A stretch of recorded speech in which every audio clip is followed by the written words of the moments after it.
দর্শক, এই যে দেখছেন আমাদের পিছনে যে পাহাড়, আমরা এই পাহাড়ে যাব। পাহাড়ি প্রকৃতি দেখতেও অনেক সুন্দর হয়ে থাকে, এজন্য ভিডিওটা পুরোপুরি দেখবেন। আমার ভাই বুঝতে পারছিল না, তার কারণে তাকে ভিডিও করা একটু বুঝিয়ে দিলাম।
এখানে 1 মিনিট রাখবো আমি।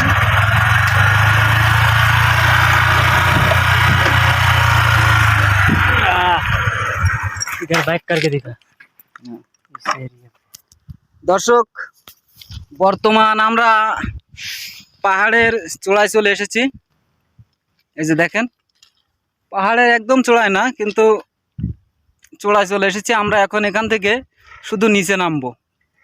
এই যে দেখেন। আর দর্শক, আর একটা কথা বলে রাখি আপনাদের, এই এলাকায় কিন্তু প্রচুর বাঘ আছে। রাতের বেলা বাঘ বাইর হয় এই পাহাড়ি এলাকায়।